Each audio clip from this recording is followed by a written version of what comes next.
A colonel's journey to lay a brother in arms to rest is interrupted by prejudice. The consequences came fast. Don't miss the next chapter. Subscribe today. Where are you watching this from? Tell us in the comments. Marcus Reed stepped out of the taxi, the weight of his mission settling on his shoulders like the metals on his chest. The cacophony of airport life surrounded him.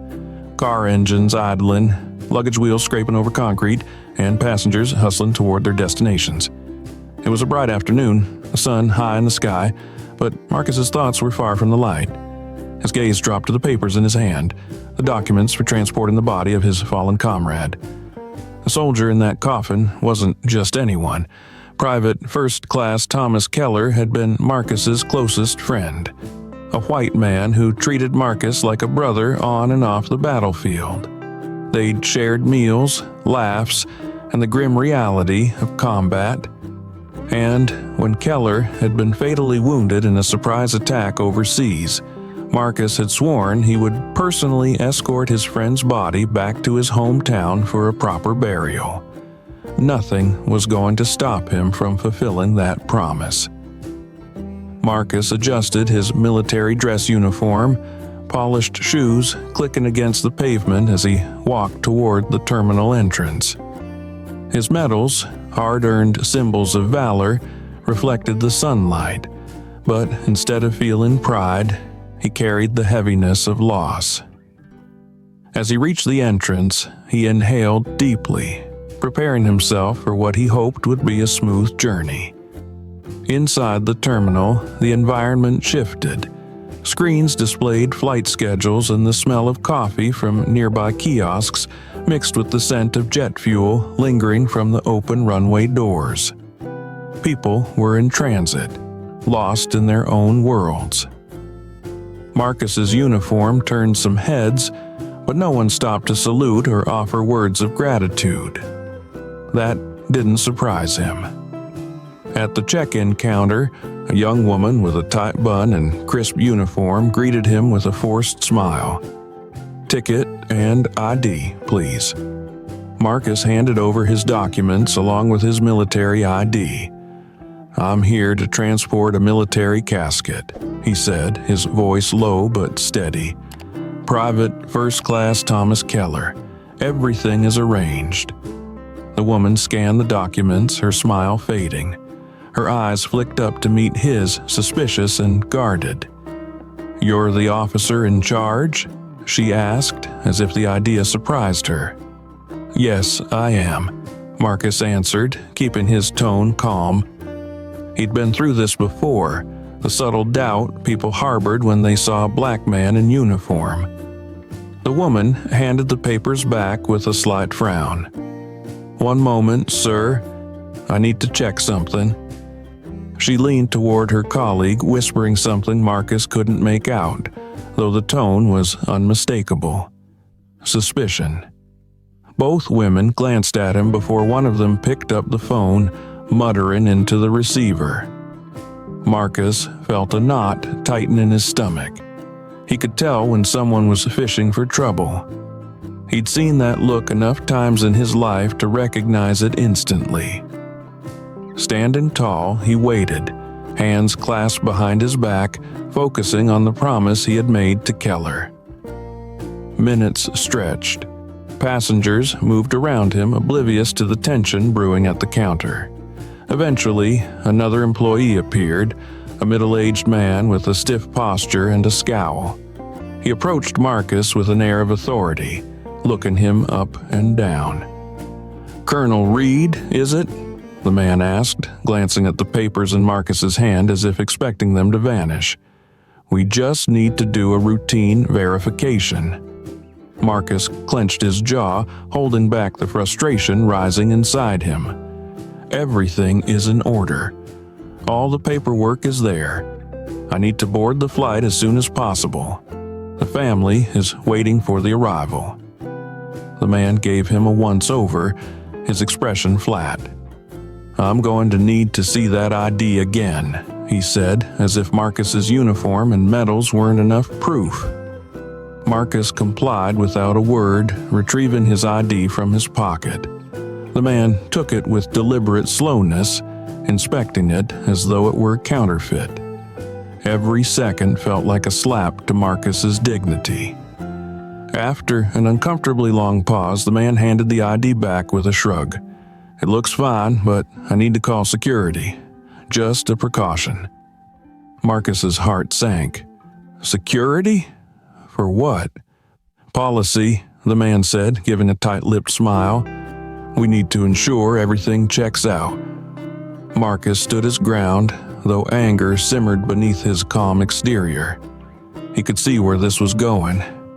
Despite his rank, his medals, and his mission, they saw only one thing: a black man with a claim they found hard to believe. Minutes later, 2 security officers arrived, their body language stiff and unfriendly. One of them, a stocky man with a shaved head, immediately took control. "What's the issue here?" The employee gestured toward Marcus. "This gentleman is claiming to be a colonel escorting a military casket. We need to verify his credentials." The officer gave Marcus a hard look, arms crossed over his chest. "Colonel, huh? I'll need to see your papers." Marcus extended the documents again, keeping his voice even. "All the necessary paperwork is here. This is a transport of military honor." The officer flipped through the documents, his expression unreadable. "Looks official, but we're going to need to take you to secondary screening." "Secondary screening?" Marcus repeated, his tone laced with disbelief.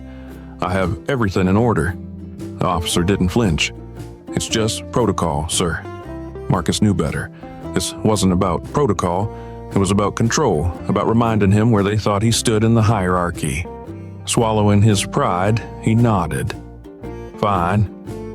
They led him through the terminal, past curious passengers and murmuring staff, to a small screening room tucked away from public view.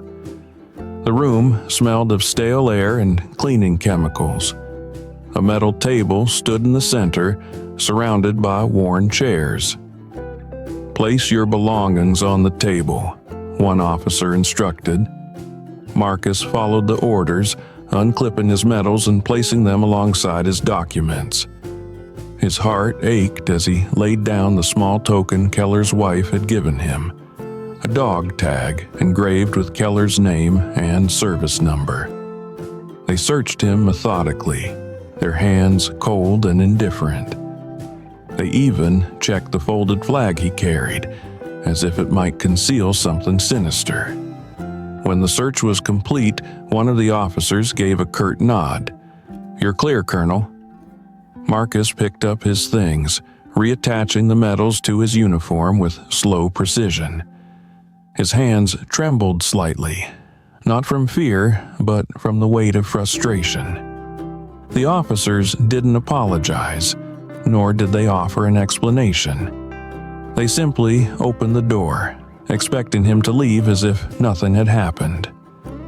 Marcus straightened his back, slipping Keller's dog tag into his pocket. Without a word, he walked out of the room, the promise to his friend burning brighter than ever in his heart. No matter what obstacles lay ahead, he would get Keller home. As he re-entered the bustling terminal, his eyes scanned the departure board. His flight was delayed. Another obstacle, another test of his patience. But Marcus wasn't going to let anything stop him. With a deep breath, he adjusted his hat and strode toward the gate. The journey was far from over, and he knew the hardest part was still to come. Marcus sat in the waiting area, his back straight despite the exhaustion weighing down on him. His military posture never faltered, even though the frustration inside simmered. The overhead speakers droned flight updates, most of which faded into background noise. But Marcus heard nothing other than the ticking of the clock in his mind. Each second spent in this airport was another moment stolen from his mission to bring Keller home. He pulled out Keller's dog tag from his pocket, running a thumb over the engraved name. The memory of that last conversation with his friend lingered, a reminder of the promise he was determined to keep. No matter how many obstacles they threw in his path, he would fulfill his duty. "Colonel Reed?" The curt voice jolted him from his thoughts. He looked up to see two security guards standing over him.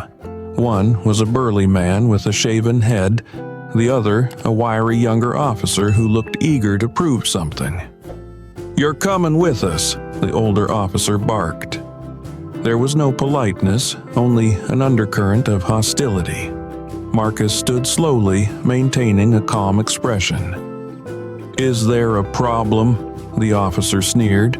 "Routine procedure, sir, unless you've got a reason to make it difficult." Marcus felt his jaw tighten, but he nodded. He had no time for arguments, not now. "Lead the way." They guided him toward a smaller security room, the fluorescent lights buzzing faintly above. Marcus entered the room first, but before he could even turn around, the door shut behind him with a sharp click. "All right, hands on the table," the younger officer ordered, his voice sharper than necessary. Marcus placed his hands flat on the cold metal table. The officers circled him like wolves, their movements deliberate and slow. It wasn't just a search, it was a performance, one meant to humiliate. "Spread your legs," the older guard added. Marcus followed the instructions, his face unreadable, though his fists clenched slightly. They patted him down, paying excessive attention to every fold of his uniform. When they reached his medals, the younger officer snorted, fingering one of the highest distinctions. "So, these make you special, huh?" Marcus didn't respond, meeting the officer's gaze with a cold, unwavering stare. The guard smirked but looked away first, clearly unsettled. "This one thinks he's above the rules," the older guard muttered as he finished the search. Marcus exhaled slowly, keeping his temper in check. He had seen worse on the battlefield. He would not break here. "You resisting, soldier?" the younger guard taunted, his voice dripping with sarcasm. "No," Marcus replied quietly, though the weight of the word carried years of practiced restraint. The guard leaned closer, his breath hot with contempt. "Good, because we can fix that real quick." For a brief moment, Marcus considered his options. He knew they were baiting him, waiting for him to lash out so they could justify escalating things, but he refused to give them that satisfaction. Before anything more could happen, the door swung open abruptly. "Is there a problem here?" A deep, commanding voice filled the room. All heads turned to see an elderly man standing in the doorway. He was dressed in civilian clothes, but there was something unmistakably military in his demeanor. A veteran's bearing, the kind that spoke of battles fought and survived. The older guard stiffened. "This is a security procedure, sir. Nothing to worry about." The veteran's eyes narrowed as he took in the scene, Marcus standing stiffly, the guards looming too close. His gaze sharpened. "That man is Colonel Marcus Reed. I served with him overseas.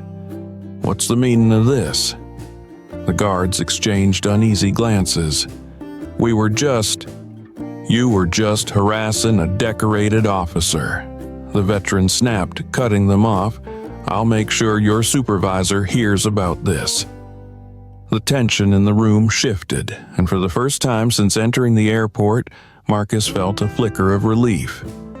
The veteran stepped forward and gave Marcus a firm handshake. "Good to see you, Colonel. It's been too long." Marcus returned the handshake, his expression softening. "Thank you, I appreciate it." The older guard cleared his throat awkwardly. "You're free to go, sir." Marcus shot him a glance, his face unreadable. He knew an apology wasn't coming, but he didn't need one. Actions spoke louder than words. The veteran gestured toward the door. "Come on, Colonel, let's get out of here." As Marcus left the room, he glanced back briefly at the guards, who stood frozen, realizing they had misjudged the wrong man. Out in the terminal, Marcus and the veteran walked side by side. The veteran gave him a knowing look.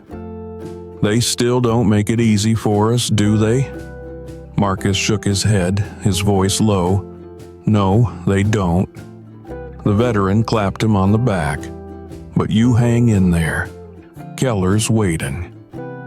Marcus's throat tightened, and for a moment he couldn't find the words. He gave the veteran a grateful nod, then continued toward his gate. The journey was far from over, but at least now Marcus had made it through one more obstacle. As he approached the departure area, he caught a glimpse of the flight board. His flight status blinked in bold red letters. Delayed. Marcus closed his eyes briefly, willing himself to stay calm. He had come too far to let anything stop him now. No matter how many roadblocks they put in his way, he would carry Keller home, one step at a time. Marcus stood at the gate, the red letters spelling delayed on the screen gnawing at his patience. He checked the time. Every minute wasted in this airport felt like a personal insult. It wasn't just about him. It was about Keller's family waiting on the other side, holding on to their grief, hoping to bury their son with honor. Marcus adjusted the collar of his uniform and approached the airline desk again, determined to get answers. The attendant at the desk, a young woman scrolling through her tablet, barely acknowledged him. "Yes?" she asked without looking up. "My flight is delayed. I need information," Marcus said evenly, though his frustration threatened to surface. He placed the documents on the counter, careful not to sound confrontational. The woman glanced at him, her expression flat. "Everyone's flight is delayed, sir. You'll just have to wait like everyone else."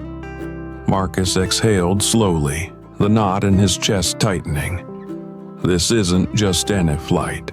I'm transporting a military casket. There are specific protocols. Can you at least confirm the new departure time?" The attendant shrugged, scrolling through the screen lazily. "Look, I don't have anything new yet. Check back later." Her dismissive tone stung, but Marcus remained composed. "I need to ensure the casket is properly transferred. This isn't negotiable."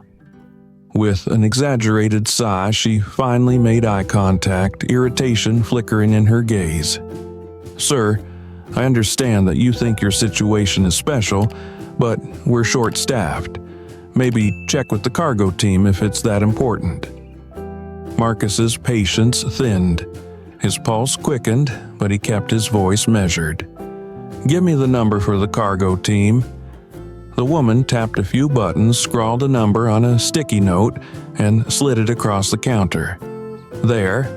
Have a good day." Her sarcasm was thinly veiled. Marcus tucked the note into his pocket and turned toward the nearest phone station.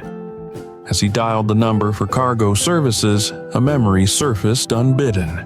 A moment on the battlefield when Keller had taken a bullet meant for him.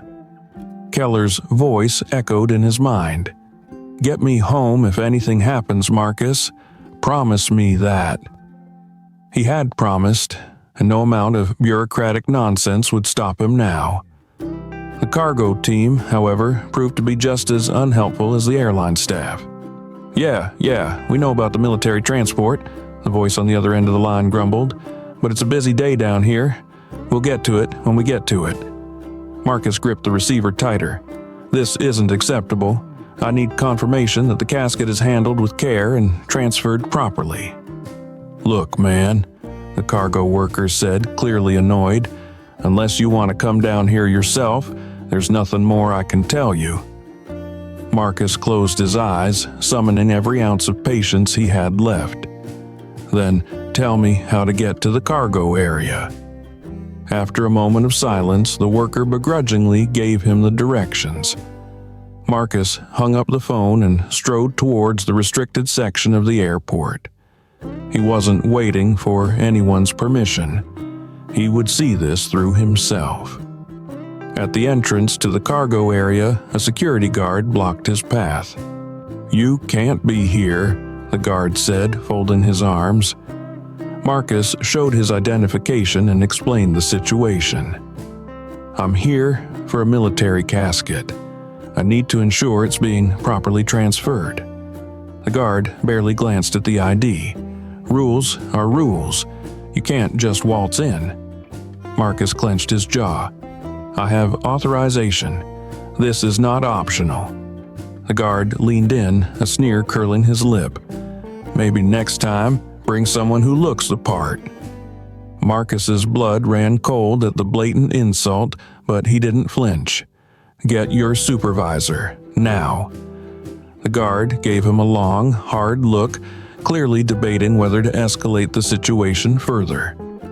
After a tense pause, he muttered under his breath and made a call on his radio. "Got someone here who thinks he's important." Marcus waited, his fists clenched at his sides. Keller's dog tag in his pocket felt heavier by the second, as if urging him to keep moving forward no matter what. The supervisor arrived after several agonizing minutes. He was an older man with tired eyes and a no-nonsense demeanor. "What's the issue?" Marcus explained the situation again, this time laying out every detail with military precision. The supervisor listened without interrupting, his expression unreadable. When Marcus finished, the man gave a slow nod. "All right, I'll let you through, but I can't have you disrupting our operations." "I'll stay out of your way," Marcus assured him. "I just need to confirm everything is in order." The supervisor unlocked the gate, and Marcus stepped into the bustling cargo area. The sound of forklifts and the hum of machinery filled the space. He spotted Keller's casket, draped in an American flag, resting on a steel platform. Relief washed over him, but it was short-lived.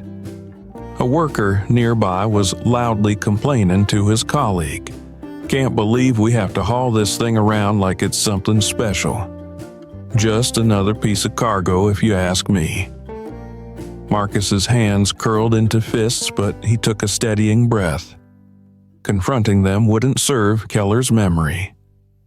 Instead, he walked toward the casket, straightening the edges of the flag with deliberate care.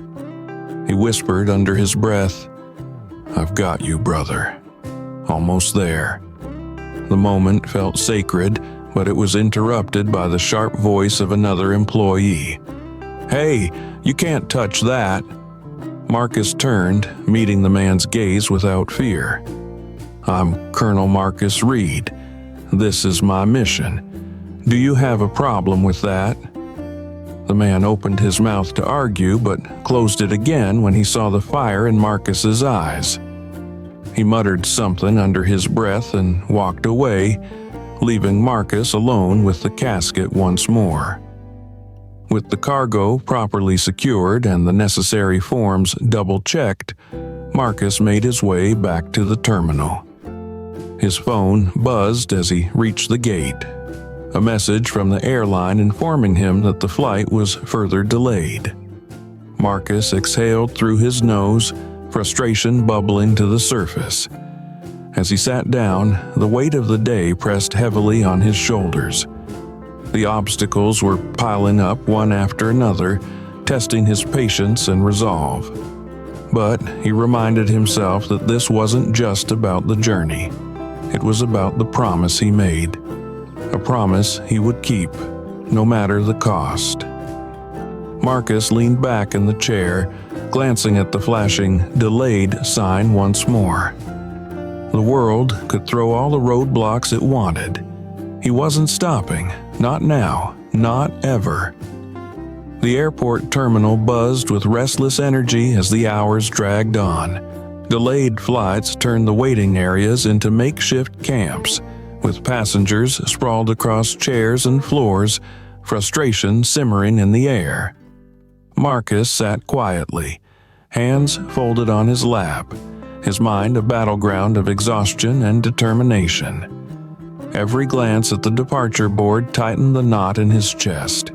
His mission, to deliver Keller home, felt like an uphill climb through layers of systemic disrespect and careless indifference. Just as Marcus thought he could catch a moment of peace, the silence around him was shattered by a commotion from behind. A group of passengers had gathered near the airline desk, murmuring and gesturing toward him. Phones were out, recording. At first, Marcus didn't react. He had been the subject of unwanted attention before. A man in uniform always stood out in public. But this time, something felt different. "Is that the guy they were hassling earlier?" Someone whispered loud enough for Marcus to hear. "A colonel, right? They dragged him off like a criminal." One by one, passengers began whispering, phones raised to capture the supposed scandal.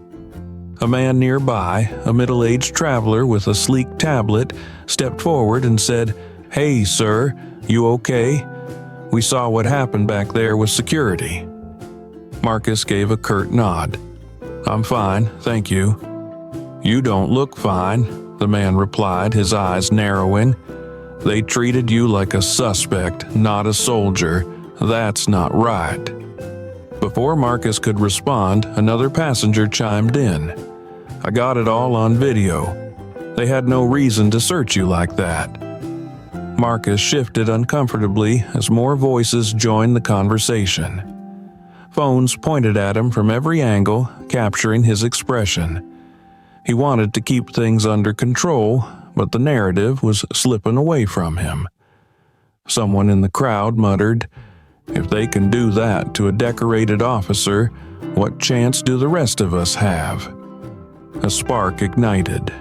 The murmurs grew louder, frustration building into something volatile. By the time Marcus reached the gate again, the airport's social media was already buzzing with hashtags and outrage. Clips of his encounter with security were spreading fast. The videos, shot from multiple angles, showed him standing stoically as guards searched him with unnecessary force, their behavior drenched in disrespect. Marcus's phone vibrated repeatedly with notifications. Messages poured in from strangers expressing their disgust at how he had been treated. The situation was spiraling out of control, and Marcus knew it would only be a matter of time before journalists arrived. He wasn't wrong. Within the hour, a small group of reporters appeared, armed with cameras and microphones. They swarmed him as he waited at the gate, their questions sharp and relentless. "Colonel Reed, can you comment on the treatment you received from airport security? Do you believe this incident reflects a larger issue of discrimination against black servicemen? What message do you think this sends to other military personnel of color?" Marcus kept his expression neutral, though his pulse raced. He knew the media could twist words, and anything he said now could escalate the situation further. "I have no comment," he said calmly, folding his arms. "Colonel, please," a reporter pressed, shoving a microphone closer to his face. "The public wants to know. What do you have to say about this?" Marcus exhaled slowly, fighting the urge to engage. "No comment," he repeated. But the reporters didn't back down. Another journalist, a woman with a determined expression, asked, "How do you feel knowing the airport staff treated you this way while you were on a mission to transport your friend's remains?" That question cut deep. The emotions Marcus had kept bottled up for hours threatened to spill over, but he clenched his jaw, refusing to let them see it. "No comment," he said one last time, his voice steady but cold. While Marcus tried to distance himself from the media circus, the situation continued to unfold online. The clips of his mistreatment went viral, with hashtags like #RespectOurHeroes and #Justice for Colonel Reed trending within hours. Thousands of comments flooded social media, denouncing the airport's behavior and calling for accountability. Protests began to form outside the airport as news of the incident spread. Crowds of people holding signs that read, "Honor all soldiers" and "Equal treatment now" gathered at the terminal entrance. The protest grew quickly, fueled by outrage over both the racial profiling and the disrespect toward a war hero. The chant, "Respect our soldiers," echoed through the airport walls, rattling the very structure of the institution that had wronged Marcus. Inside, airline staff and security grew visibly nervous. Management scrambled to contain the situation, but the crowd outside only grew louder, the pressure mounting. One of the reporters at the gate, sensing an opportunity, followed Marcus persistently.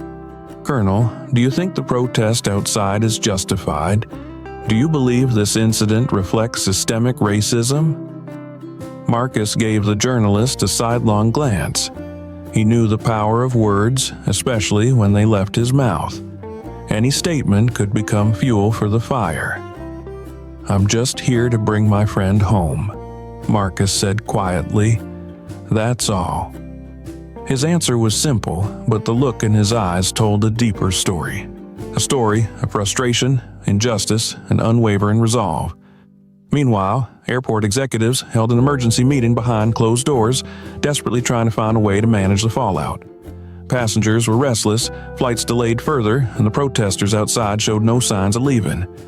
A growing sense of panic spread among the staff as videos continued circulating online, tarnishing the airport's reputation with every retweet. Management finally decided to release a generic public statement. "We are reviewing the events involving Colonel Reed and will ensure that all military personnel are treated with the utmost respect." But it was too little, too late. The public wasn't satisfied with empty words. They demanded real accountability. Back at the gate, Marcus sat in silence, watching the chaos around him unfold. The world had turned his personal mission into a public spectacle. Yet, all he wanted was to get Keller home. As reporters hovered nearby, waiting for more sound bites, Marcus leaned back in his chair, exhausted but unyielding. The fight wasn't over, but he was prepared to see it through. No matter how long it took, no matter how many obstacles were thrown in his path, he would carry Keller home. With dignity, with honor, and with the unwavering determination of a soldier who never backed down. The crowd outside the airport grew louder, their chants resonating through the terminal walls. Passengers pressed their faces against the windows to watch the growing protest. The demand for justice echoed through signs, voices, and online posts, painting Marcus Reed not only as a victim of discrimination, but as a symbol of a deeper, festering issue. Yet, despite the noise, Marcus sat in silence near the gate, determined to stay focused on his mission. His calm exterior masked the storm brewing inside him.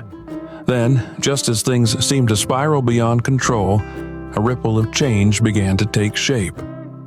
Marcus's phone buzzed. He checked the screen, an incoming call from someone unexpected. Colonel Reed. The voice on the other end was deep, authoritative. "This is General Adams. I heard about the situation at the airport." Marcus sat up straighter. General Adams was a high-ranking officer known for his no-nonsense leadership and fierce loyalty to his men. Marcus had served under him briefly during a joint operation years ago. "General," Marcus said. "Yes, sir, it's been complicated." "I can imagine," Adams replied grimly. "We're not going to let this slide. I'm pulling some strings. Give me a little time." Minutes after the call ended, the airport staff began scrambling. Word had come down from high places, and now the tone toward Marcus shifted. Airline representatives approached him, offering apologies that felt hollow. "Colonel Reed," one of the attendants stammered nervously, "we deeply regret the inconvenience. Please allow us to upgrade your flight and offer you complimentary access to our VIP lounge." Marcus met the man's gaze, his expression unreadable. "I don't need an upgrade. I need my flight and the casket to depart on time." The attendant hesitated, clearly caught off guard by Marcus's refusal. "Of course, sir. We're doing everything we can to expedite the process." Marcus gave a curt nod. He wasn't here for apologies or upgrades. He was here to honor a promise. As the airport management scrambled to mitigate the damage, more allies began to emerge. One of them was a senior officer from Marcus's old unit, Lieutenant Colonel Foster. Foster was an older man with silver hair and a commanding presence. Though he had retired from active service, Foster still carried the respect of the military community and wielded influence in the upper ranks. When Foster arrived at the airport, it was like a shift in the atmosphere. He strode toward Marcus with purpose, his sharp eyes taking in everything at a glance. "Marcus," Foster said, clapping him on the shoulder, "heard they were giving you trouble." Marcus gave a faint smile. "It's been a day." Foster shook his head, a flicker of anger in his eyes. "Unbelievable, a decorated officer on an honorable mission, and this is how they treat you." He turned toward the airline staff lingering nearby. "You'll regret every second of this when we're done." The staff backed away nervously under Foster's stern gaze.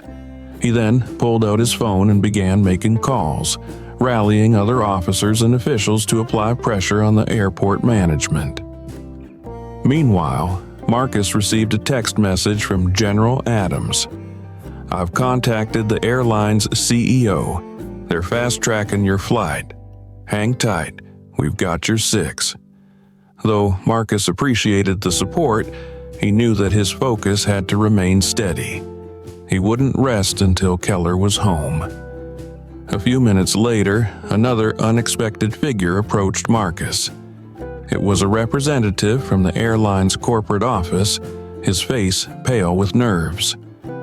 "Colonel Reed," the man began with a forced smile, "we want to sincerely apologize for the treatment you've endured. This is not how we conduct business, and we deeply regret any offense caused." Marcus's gaze remained steady, his silence heavy with meaning. The man shifted uncomfortably under the weight of it. "We've arranged for everything," the representative continued. "The flight is ready for priority boarding, and the casket will be handled with the utmost care. We'd like to offer you our deepest apologies and hope you'll accept our gesture of goodwill." Marcus gave a slow nod. "All I want is to get my friend home," he said quietly. "That's it." The representative exhaled, relieved that Marcus wasn't escalating the confrontation. "Of course, Colonel, the flight crew is standing by and will ensure everything goes smoothly from here." As Marcus stood, Foster gave him a knowing look. "They're scrambling now, but you made your point. You've got people watching your back." Marcus gave a faint smile. "I didn't ask for all this." "I know," Foster said, "but sometimes the right battles find you." Marcus nodded. He had learned long ago that not every fight was fought on the battlefield. Some battles came when you least expected them, and victory was measured not by medals, but by honor. As they made their way to the gate, Marcus caught sight of the protesters outside through the large airport windows. People held signs, chanted slogans, and demanded accountability. For a brief moment, Marcus felt a flicker of something bittersweet, gratitude for their support, but sadness that this battle even needed to be fought. He turned toward the gate agent, who offered a nervous smile. "The flight is ready when you are, Colonel." Marcus nodded once. "Let's get moving." With Foster walking beside him and the weight of Keller's memory guiding him, Marcus stepped forward, one step closer to home, one step closer to honoring a promise. The plane touched down on the tarmac of Keller's hometown, just as the first light of dawn painted the sky in soft shades of orange and pink. Marcus Reed stared out the window, the exhaustion weighing on him, though his posture remained disciplined. His thoughts were fixed on the solemn task ahead. He had made it through the endless delays, confrontations, and public spectacle. Now, the final step awaited, delivering his friend to the family and giving Keller the farewell he deserved. The flight crew treated him with deference, but Marcus was too focused to care. As soon as the plane came to a halt, the casket was carefully unloaded and transferred onto a waiting military transport vehicle. Marcus stood on the runway, straightening the flag draped across the casket one last time. His fingers ran along the fabric, smoothing every crease. "We're here, brother," he whispered. "We made it." At the gates of the small-town cemetery, Keller's family awaited, their faces heavy with grief. His mother stood at the front, clutching a worn photograph of her son in uniform. The sight was enough to break even the strongest heart, but Marcus held his emotions in check. His duty now was to honor Keller, just as he had promised. Keller's father, an older man with silver hair and tired eyes, approached Marcus and extended a hand. "Colonel Reed," he said, his voice trembling, "thank you for bringing him home." Marcus shook the man's hand firmly but gently. "It was my honor, sir. He was my brother in every way that mattered." Mrs. Keller, tears streaming down her face, stepped forward next. "He always spoke so highly of you," she whispered. "He said if anything ever happened to him, you'd bring him back."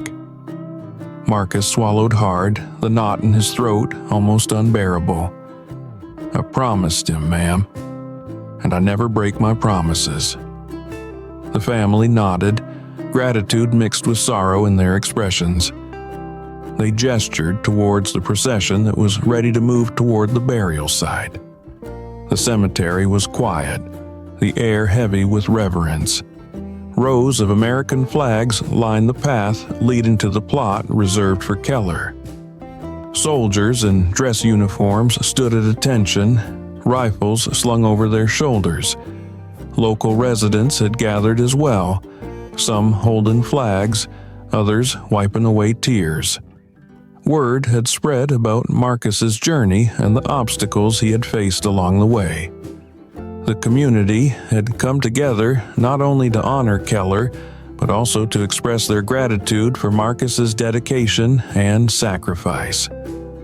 As the casket was carried toward the gravesite, the somber notes of taps filled the air, played by a lone bugler. The mournful melody echoed through the trees, a final farewell to a soldier who had given everything for his country. Marcus stood at attention beside the casket, his hand raised in a crisp salute. Every movement was precise, every gesture deliberate. This was not just a routine ceremony. It was a personal goodbye to a friend, a brother in arms. When the casket was lowered into the ground, Marcus remained standing, the weight of his promise settling deep within him. He knew that bringing Keller home was only part of the journey. Now came the hardest part, letting go. As the ceremony drew to a close, Marcus stepped forward to deliver a final message. His voice was low and steady, though each word carried the weight of memories, battles, and loss. Thomas Keller was more than just a soldier, Marcus began. He was a friend, a brother, and a man of honor. On the battlefield, we relied on each other in ways that only soldiers can understand. He saved my life more times than I can count. And when he fell, I promised I would bring him home. Today, I keep that promise." He paused, his gaze sweeping over the gathered crowd. "Keller didn't care about the color of my skin or the stripes on my uniform. He cared about the man standing beside him. And that's the way it should always be." There was a moment of silence, the only sound the rustling of leaves in the breeze. Marcus lowered his hand from his salute and took a step back, allowing Keller's family to place flowers on the casket. As the family and community members began to disperse, several townspeople approached Marcus to express their gratitude. Many had heard about the ordeal he had faced at the airport and were appalled by the disrespect shown to a man of his stature. "We won't forget what they did to you," one man said. "It's not right, and we'll make sure something changes." Another woman, wiping tears from her eyes, added, "You brought him home, Colonel. That means everything to us." Marcus gave them a nod, his expression somber but grateful. It wasn't the recognition he had sought, but it was a reminder that the fight for respect was far from over. Later that evening, Marcus joined Keller's family at a small gathering in their home. It was a quiet affair, just close friends and family reminiscing about the man Keller had been. They shared stories, laughed through tears, and found comfort in each other's presence. Keller's mother pulled Marcus aside at one point, pressing a folded letter into his hand. "Tom wrote this for you before he left," she whispered. "He wanted you to have it in case, well, you know." Marcus unfolded the letter with trembling hands. It was short but meaningful, written in Keller's familiar scrawl. "Marcus, if you're reading this, it means you kept your promise. Thank you for getting me home, brother. I'll see you on the other side." The words hit Marcus harder than any battlefield wound. He folded the letter carefully and placed it in his pocket, alongside Keller's dog tag. "I'll see you on the other side," Marcus whispered, his voice thick with emotion. The night ended with a quiet toast in Keller's memory. As Marcus raised his glass, he knew that, despite the obstacles and the injustices he had faced, he had done what he set out to do. He had brought his brother home, and in doing so, he had found a measure of peace. The next morning, Marcus woke early, the first rays of sunlight streaming through the window of the small guest room where he had stayed. His body was weary, but his mind was sharp. Keller was home. The mission was complete, but the events that had unfolded at the airport still weighed heavily on him.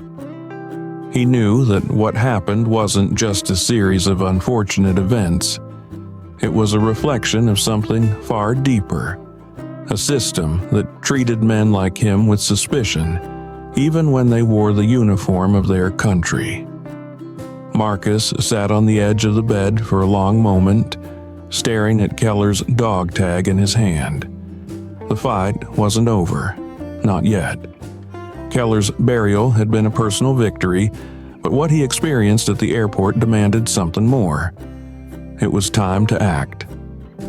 Later that morning, Marcus's phone buzzed with a series of messages and missed calls. News of the airport incident had continued to spread. Media outlets were picking up the story, and the protests that began outside the airport were now gaining national attention. Activists demanded answers, and the public's outrage grew louder by the hour. To Marcus's surprise, his inbox was flooded with messages from military personnel, soldiers, officers, and veterans of all races. Some expressed their disgust at how Marcus had been treated, while others shared their own experiences with discrimination within the ranks. It was clear to Marcus that this wasn't an isolated incident. It was part of a much larger problem. A message from General Adams appeared at the top of his inbox. "We're launching an official inquiry. This will not be swept under the rug." Marcus exhaled slowly, knowing that while inquiries and investigations were important, they were only the beginning. He wasn't content with waiting for others to take action. He needed to do more. Back in Keller's hometown, Marcus met with local veterans and community leaders. Many of them expressed their desire to help, and together they began organizing a campaign, not just for justice for Marcus, but for systemic changes to ensure that no other soldier would face what he had. "We need accountability," Marcus said during one of their meetings, "not just from the airport staff, but from the military itself. This isn't just about me, it's about every soldier who's been disrespected and disregarded because of how they look." The campaign quickly gained momentum. With the support of military organizations, activists, and media outlets, Marcus's story became a rallying cry. Social media movements like #JusticeForReed and #RespectAllSoldiers trended nationwide. Public figures began weighing in, and demands for reform echoed across the country. Meanwhile, the airport launched an internal investigation. Several employees were placed on leave, and the head of airport security was forced to resign. The airline issued a public apology, though many criticized it as being too little, too late. Marcus received a personal letter from the airline's CEO apologizing for the mistreatment and promising to implement new policies to prevent similar incidents in the future. It was a small step, but Marcus knew it wasn't enough. The military also responded to the growing outcry. General Adams publicly acknowledged the need for change and announced new training programs aimed at addressing racial bias within the ranks. Marcus was invited to participate in the initiative, lending his voice to the effort to reshape the culture of the military from within. "It's not going to be easy," Adams told Marcus during one of their conversations, "but it's necessary, and we need people like you leading the charge." Marcus nodded. "I've faced tougher battles." Adams smiled. "That's what I was counting on." As the weeks passed, Marcus's life slowly returned to a new normal. The campaign for justice continued to gain traction, and meaningful changes began to take shape in both the airport and the military. Marcus knew that the fight wasn't over, but for the first time he felt that progress was within reach. Then, one morning, a letter arrived at Marcus's doorstep. It was from Keller's family. Mrs. Keller's handwriting was neat and deliberate, the words filled with warmth